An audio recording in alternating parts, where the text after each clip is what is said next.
¿Cómo se llama esta chica? Ah, no, cirujano, vale. Bueno, pues vamos a continuar con una charla antes de la siguiente paradita para el café, aunque estoy seguro de que vais a terminar muy despiertos después de escuchar a Ana Cirujano. La verdad es que esta presentación en concreto me hacía mucha ilusión hacerla porque tengo muchísimo aprecio por Ana. La verdad es que desde hace algún tiempo estamos llevando una trayectoria un poco paralela en algunas WordCamps a las que estamos asistiendo juntos y me hace mucha ilusión poder presentarle en WordCamp Irún pues, a una persona que la considero una gran amiga. No solamente es otra persona como el resto de la gente que está participando hoy que da muchísimo a la comunidad, muchísimo valor. En concreto, Ana está trabajando ahora como líder o lideresa del grupo de diseño, del equipo de diseño de WordPress España. Mañana tendrá una mesa aquí, con lo cual todos los que sois diseñadores web, diseñadores gráficos, vais a poder trabajar directamente en WordPress, un poco acompañados de ella. Y desde hace pues un año aproximadamente, decir en una WordCamp tipografía, es decir, Ana Cirujano. Así que aquí va a venir a explicarnos, a enseñarnos algo que casi a nivel de WordCamp ya es una especialidad y en la que estoy seguro que vamos a disfrutar todos mucho. Adelante, Ana. Muchas gracias, Pablo.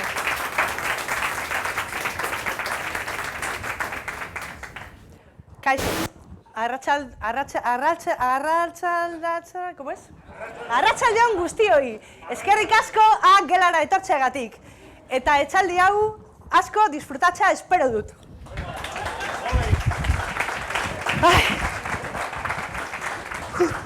El arratsaldeon es muy complicado, ¿eh? Y el etxaldi también, pero me ha encantado aprenderme esto.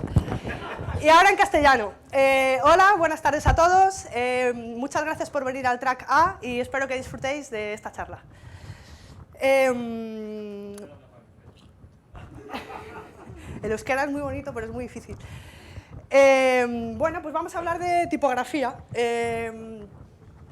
Si es importante elegir la tipografía para la web, realmente no quiero convenceros de esto. Yo quiero que conozcáis cuál es mi método para seleccionar una tipografía. Es simplemente eso, es compartir en qué cosas pienso yo, en qué me fijo para elegir una tipografía, para que os sirva a vosotros cuando tengáis que elegir una tipografía. Y si es importante o no, pues bueno, creo que será evidente cuando... Espero que sea evidente la respuesta cuando terminemos, ¿no? Pero...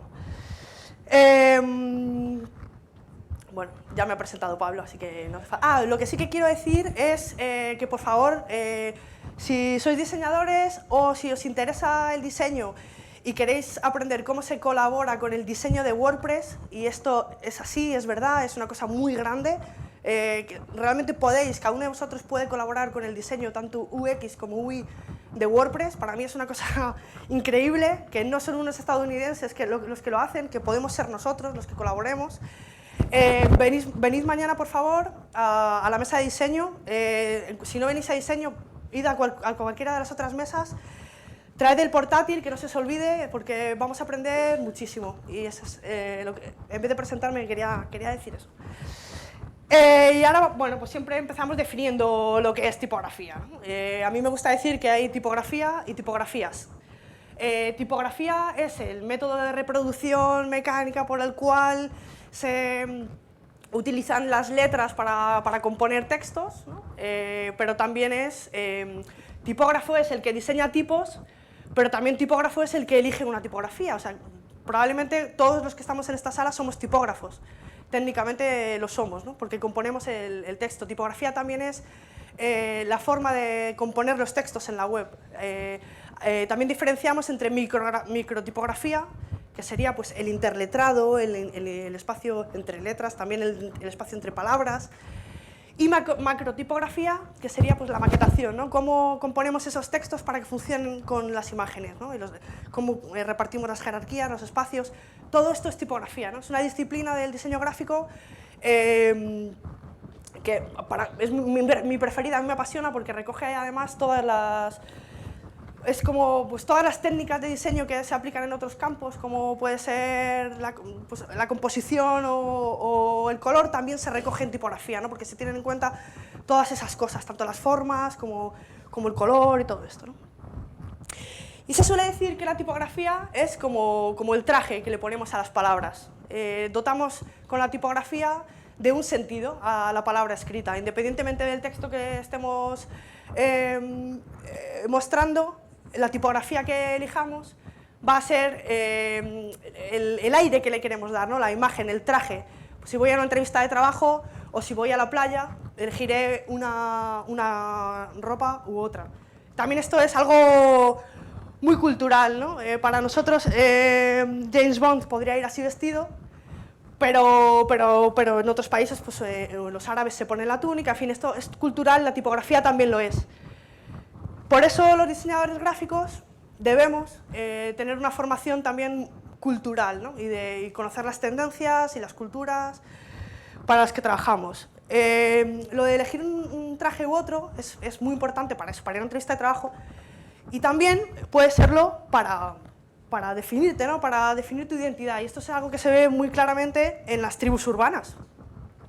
Las tribus urbanas, para mí esto sería pues qué tipografía eliges, ¿no? Pues si yo soy... Bueno, hay alguno que está un poco despectivo y tal, pero bueno, que esto no lo he hecho yo, que lo he cogido de por ahí, ¿vale? No sé. Pero lo de Jevitron y perroflauta y tal es un poco raro, pero bueno, era pues para ilustrar un poco lo de... Es que claro, cuando eliges imágenes libres de derechos, pues oye, he hecho lo que he podido, de verdad. Es lo que hay. Y bueno, pues es lo que no me quiero despistar, a lo que iba. Es importante para...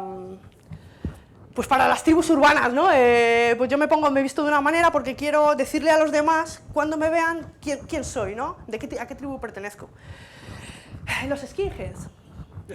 Los skinheads nacieron en el año 1969 en Reino Unido, y los primeros skinheads estaban... Sabéis que siempre las tribus urbanas están enfrentadas. Los primeros skinheads estaban enfrentados a los hippies. Eran grupos de izquierdas, obreros, los tirantes y las botas militares son de analogía al obrero.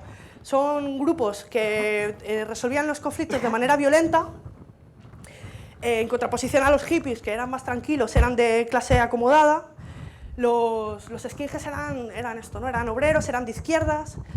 En Inglaterra, ¿no? Eran también inmigrantes hawaianos. La mayoría se fue formando el movimiento.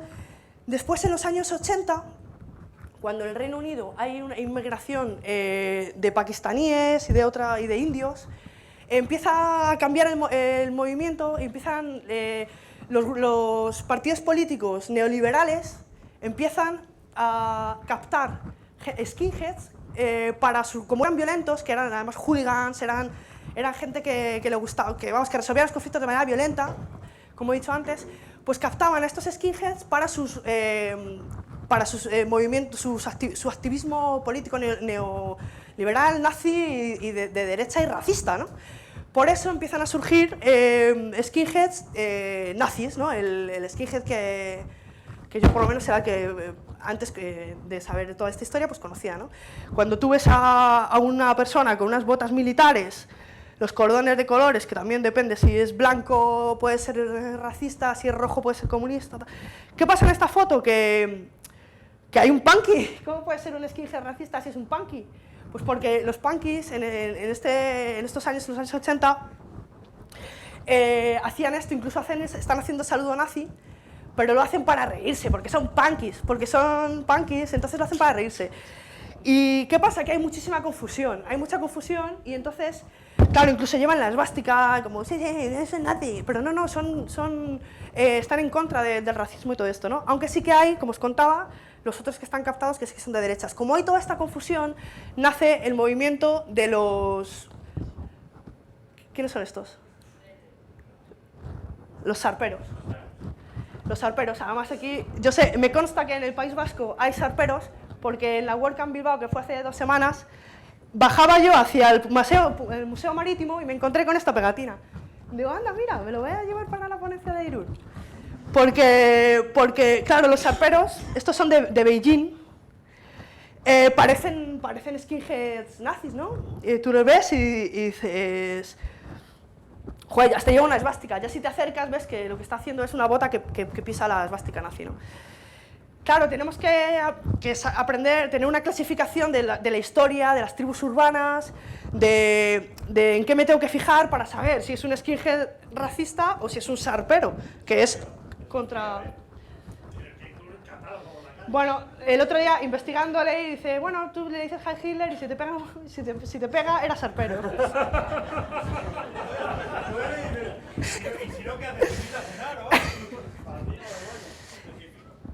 Entonces, ¿por qué nos habla de los nazis? Bueno, pues porque aquí tenemos sarperos y nazis, son todos skinheads, unos son sarperos, otros son nazis. ¿Cómo los identifico, no?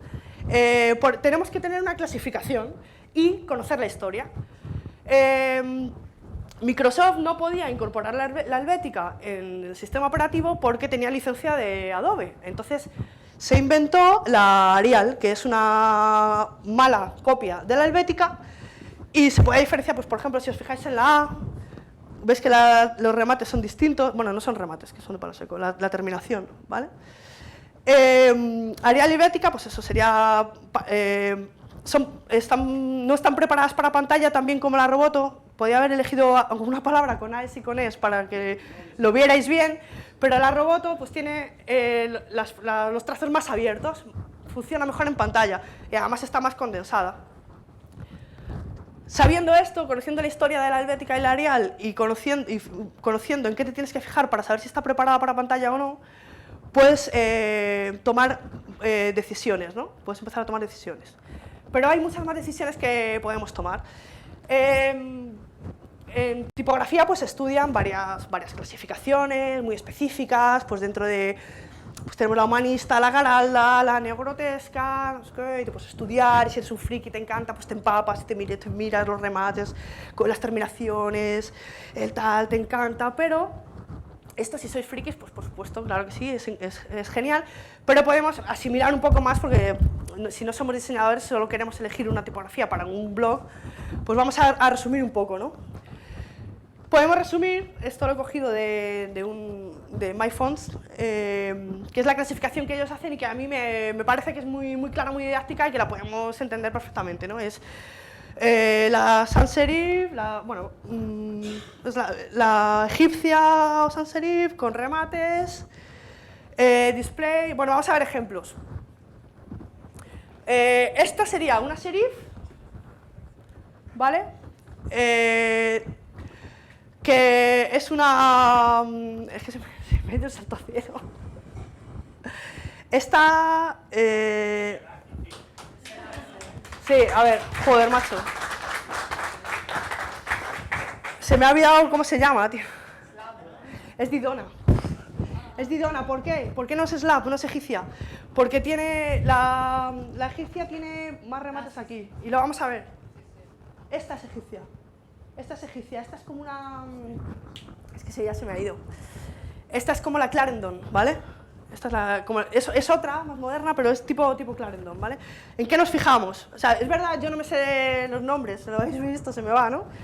Pero yo sé la clasificación general, ¿no? Y en eso me fijo. Esta tipografía es más elegante que esta, pero esta es más legible. Este tipo de... Las egipcias se suelen utilizar para las revistas. Por ejemplo, sonará. Esto, si tú conoces esto, ¿para qué se suelen utilizar? Si tú quieres hacer un folleto que quieres que sea muy legible o una revista, pues vas a utilizar este tipo de letra, ¿no? La egipcia. Esta es una... Me estoy quedando fatal. Es que me pongo nerviosa.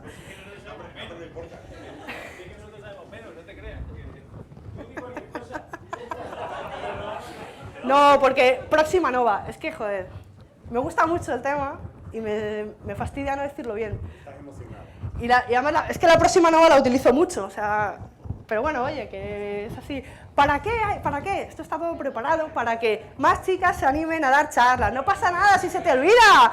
Estoy disfrutando mogollón.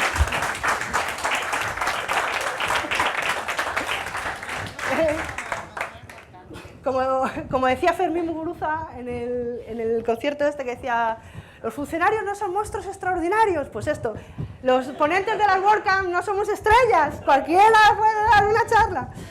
Que me he enterado que Fermín Muguruza es de aquí, pues oye, hola Fermín. Total. Esta, display. ¿Display para qué se utiliza? Pues no puedes utilizar una display para texto corrido. Display se caracteriza porque son tipografías que están hechas para títulos. Son tipografías que tienen, pues, son más complicadas, tienen más adornos, más historia. Y entonces, en texto corrido no se leería bien. Texto corrido son los párrafos. Entonces, son específicas para los títulos. Si yo quiero elegir una fuente para un título que sea diferente, pues digo, pues display, me acuerdo de que es display y busco fuentes display, que están un poco más interesantes. Handwriting, pues las que están escritas a mano. Para una web, pues no vamos a poner, por favor, todo un texto en esto porque es que no se lee bien, es que se nos van a ir los visitantes. Pero sí lo podemos utilizar en una web, por ejemplo, para destacar una palabra entre un texto o para un botón para destacar, ¿no? Pues para romper una armonía podemos utilizar una fuente así, ¿no? Para dar más cercanía, pero no por ejemplo, pues eso, para el texto corrido porque no se va a entender. Y estas serían pues la serif, perdón, la script, madre mía, gracias. No.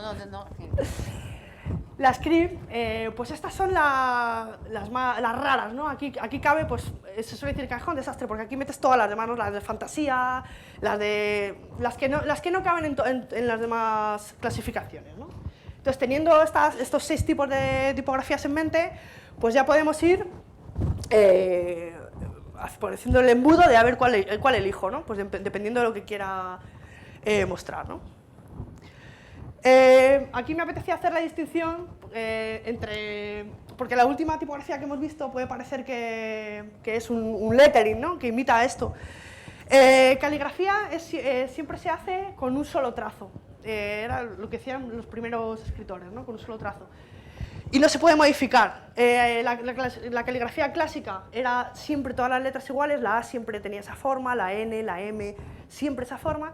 La caligrafía moderna es esta, como esta, que sí que el calígrafo le puede dar un poco de personalidad, ¿no?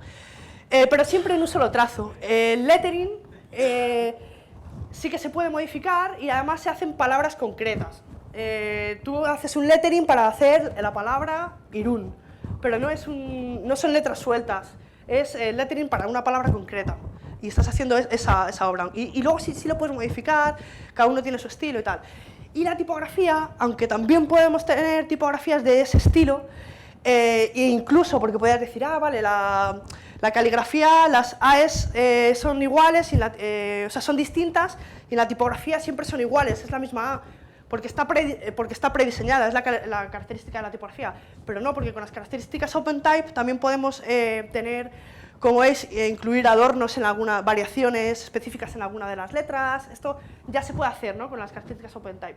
Pero es eso, ya están prediseñadas, no las diseñamos en ese momento. Entonces, volviendo a lo de la ropa, ¿no? Pues la de arriba sería una tipografía para poner Hawái, para ir a la playa, para algo informal y alegre, ¿no? Y la de abajo, una serif, pues sería más elegante, ¿no? Cuando elegimos esa tipografía, pues estamos diciendo eso, ¿no? En eso nos fijamos, ¿no? En qué queremos mostrar. Aquí, por ejemplo, cuando vamos a hacer una web para una boda, pues si elegimos esta tipografía, a mí, que tengo cultura visual porque me preocupo en fijarme en estas cosas, a mí me recuerda más a un equipo de rugby que a una boda, ¿no? Aunque, bueno, si ellas son jugadoras de rugby, pues podrían hacerlo así, pero si no, se están equivocando, ¿no? O sea, realmente, ¿es cuestión de gustos? No, es que tú estás... la persona que está viendo la web está recibiendo una información, entonces tienes que tener claro qué información quieres dar. A lo mejor la del torneo de tenis sería la tipografía para una boda. Ni te gusta más ni te gusta menos, es que es lo que estamos acostumbrados a ver en las invitaciones de boda. Tal, vamos a identificar inmediatamente en cuanto veamos la web, esta es la web de una boda. ¿Qué decir de la Comic Sans? Bueno, pues la Comic Sans se ha hablado mucho porque es una tipografía que es mala, pero claro, dicen, bueno, es que no hay tipografías buenas ni malas, depende de cómo la uses, es que se ha utilizado mal, se ha utilizado para hacer documentos oficiales y era para cómics. Bueno, vale, sí, es verdad, pero es que además tiene un kerning incorrecto, si veis entre la F y la O hay mucho más espacio que entre la R y la M, la modulación está en cada letra distinta, esto se lee fatal, la sensación que te da es de No, no es informal, es dejadez, es cutre, o sea, yo la he utilizado, y sí la he utilizado bien, para decir que es una mierda. Porque yo la he utilizado, yo he seleccionado, ¿no? En este caso solo se puede utilizar a comisas. ¿Y a alguien le suena esto? Esta bodega está, según bajas hacia aquí, por esta avenida, me he encontrado con esta bodega y le he hecho una foto. Está utilizando una letra gótica que, bueno, las letras góticas se utilizó en el siglo IV para hacer manuscritos de la Biblia. Entonces, claro, tú dices, no, bueno, pero quiero darle un rollo rústico. Ya, pero rústico de los monjes del siglo IV.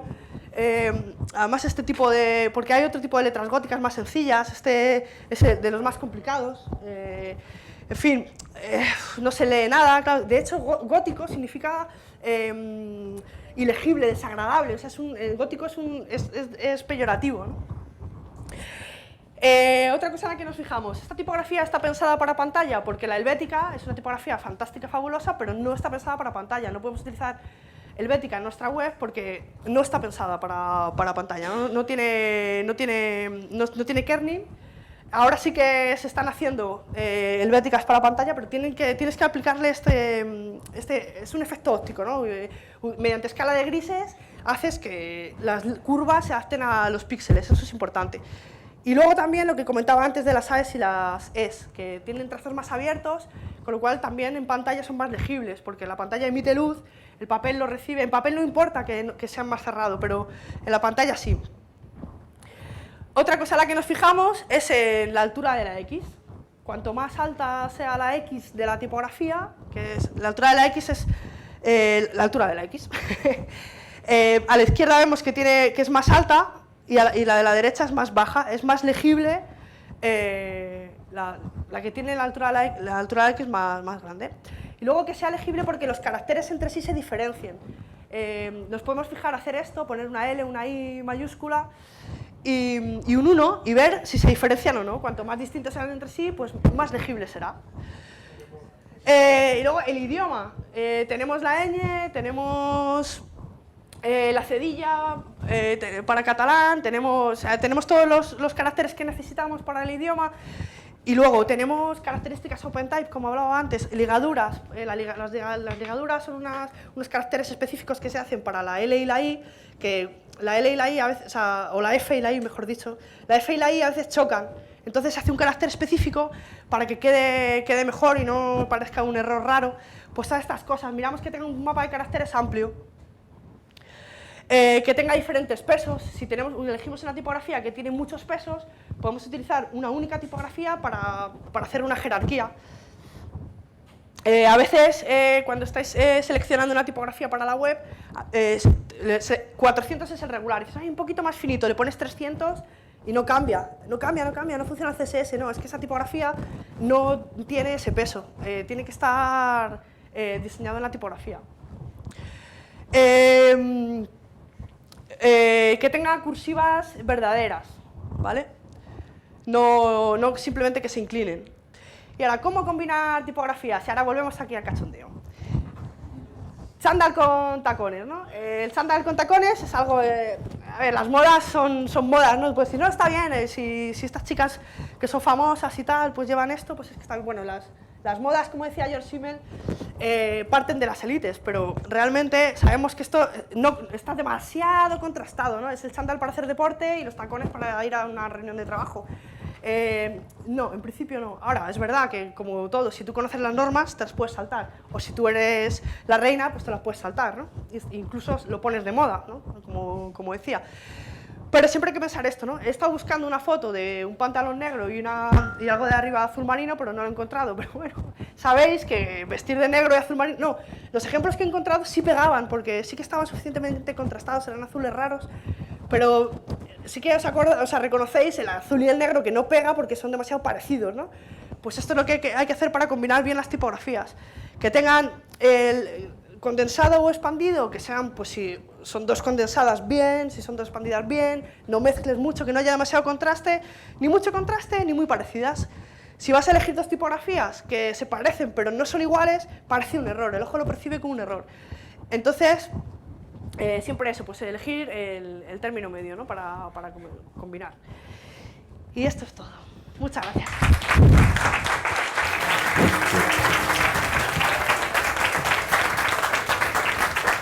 Muy bien, gracias Ana. ¿Preguntas? Venga. Vale, oye, muchas gracias por la charla. Yo tengo una duda, aquí sobre todo... A ver, sí, vale. Aquí, claro, al final euskera, castellano, incluso francés en muchas webs. Claro, por ejemplo, pues en euskera la TZ o TX, que a veces puede chocar según qué tipografía, o en francés la O con la E. Si es una misma web, ¿elegirías tipografías diferentes, iguales o...? Por optimización y que no tarde demasiado en cargar la web, intentaría encontrar una tipografía que tenga características OpenType, que tenga estas ligaduras, que esté cuidado eso, para poner la misma tipografía, o sea, usar solo una tipografía para todos los idiomas. Tipografías que funcionen mejor en un idioma que en otro, si fuera chino o japonés, sí, elegirías una tipografía o árabe, ¿no? Pero si vas a escribir con caracteres latinos, pero sí que tienes estos caracteres, pues que tenga las características OpenType y que solo tenga cuidado. Intentaría utilizar solo una. Si la tipografía que tiene esas características no te vale para el castellano, que no tiene esas ligaduras, no necesita esas ligaduras, también me parecería raro. A ver, habría que mirarlo. Es verdad que luego tú te puedes acordar de todo esto y para intentar decidir, pero siempre en diseño tú puedes tener mucha idea, pero siempre las cosas hay que probarlas. Para saber cuánto interlineado dejas, pues tienes que verlo. Vas viendo, a ver, me he pasado un poquito menos. No puedes, incluso para papel, siempre tienes que imprimir para ver realmente impreso, no lo puedes ver en pantalla. Entonces, estas cosas yo te diría también pues, que lo pruebes. Si quieres hacer una buena tipografía con estos idiomas, que intentes buscar que tenga características OpenType y seguro que funcione en castellano. Si no, pues intenta buscar otra. Pero vamos, yo creo que si es una tipografía que tiene en cuenta estas ligaduras, va a ser buena. Que también es algo de lo que te puedes fiar, ¿no? Que si tiene un mapa de caracteres amplio, teniendo en cuenta que cada letra se dibuja vectorialmente como si fuera una ilustración, aunque se utilizan algunos trozos de las letras para hacer otras. Si se han currado 300 caracteres, eso es que han tenido cuidado de que la tipografía va a ser buena. Hola Ana, ¿qué tal? Soy yo, Hola. Tu vecino. ¿Qué tal? Hola, vecino. Hola vecina. Bueno, no voy a decirte nada por la ponencia porque como siempre salimos con 1000 apuntes porque se aprende más de una ponencia tuya que de un curso pagado casi. Bueno, muchas gracias. Oye, te quería hacer una pregunta, si para alguien que empieza con el diseño web, si te viniese y te preguntase, oye Ana, para aprender cómo hacer una buena tipografía para un diseño web, ¿por dónde tendría que empezar? ¿Qué le responderías? ¿Por dónde tienes que empezar? Pues mira, hay unos vídeos muy guays en WordPress TV de una tal Ana Cirujano, que son muy básicos, muy básicos. Puede empezar por ahí perfectamente. Luego tiene a Cirujano, de mi Twitter, me puede hacer todas las preguntas que quiera, que yo le contestaré todas las dudas. Y luego precisamente en una localidad guipuzcoana llamada Irún, el 20 de julio tiene un curso de tipografía responsive, que también empezaré de cero y llegaré hasta el infinito y más allá. ¿Cuánto cobra? ¿Cuánta comisión le das? Oye Jaime, muchas gracias, tío, que me has puesto a huevo. Yo me llevo comisión, que estoy en medio. Esa pregunta te la habrán hecho. Bueno, mil gracias por tu charla, porque siempre es lo que hemos hecho, compañeros, aprendemos un montón. Y esta pregunta supongo que te la habrán hecho 1000 veces, pero me toca hoy a mí hacerla. Y es cuando eliges tipografías para web, en cuanto a titulares o el texto, vamos, no, el párrafo escrito, que tiene un nombre que has dicho tú antes muy bonito. Y yo no Texto sé, corrido. Vale, texto corrido. A mí es que eso parece que se me va a ir un poco de... No, porque corre, porque es vale. todo el chorreo. Viene del diseño editorial, yo vengo de diseño Ya. editorial y utilizo Bien. esos términos, pero Muy bien. ahora en la web serían los párrafos. Perfecto. En cuanto a elegir una fuente con serifa o sin serifa para los titulares o para el texto corrido, ¿qué consejos nos darías? Sí, mira, es un truco muy bueno utilizar una serif para los títulos y una sans serif, una de palo seco para los párrafos, o al revés, indistintamente, precisamente por lo que comentaba antes del contraste. Inmediatamente a la persona que lo vea, a ver, cuando es un H1 y un párrafo, ya solo por tamaño o por peso, el peso es el grosor, ya tú vas a diferenciar inmediatamente que esto es un titular y lo otro es un párrafo. Pero cuando a veces llegamos al H4, al H5 y se parecen mucho en tamaño, si una de ellas es de palo seco y la otra es con serifas, el usuario, el lector, lo va a identificar mucho mejor. Y esa jerarquía, ese contraste va a ayudar a la jerarquía y pues eso va a comprender, vas a comunicar mejor porque va a comprender mucho mejor el texto de un vistazo. No tiene que hacer el esfuerzo de, ¿pero esto es el título o esto es un párrafo más? Entonces todo eso ayuda. Es más, te diré. Para combinar, porque claro, tú dices, si estoy utilizando tipografías demasiado contrastadas, claro, si una es de palo seco y otras con serifas, pues si no quieres complicarte, puedes utilizar tipografías que el diseñador ya ha pensado que funcionen juntas. Los propios diseñadores dicen, yo te hago esta tipografía, Droid, y utiliza Droid, o sea, Droid Sans y Droid Serif, va a funcionar muy bien. Está la Droid, la PT, la Merriweather también tiene. Hay muchas tipografías que el diseñador o la fundición, la fundición se llama a las empresas que hacen tipografías. Ya ha considerado eso, ¿no? Pues vamos a hacer una que funcione, que contraste suficientemente para que lo utilicen que no me la mezclen con otra que no pegue. Nada. Bueno, pues si os parece, venga.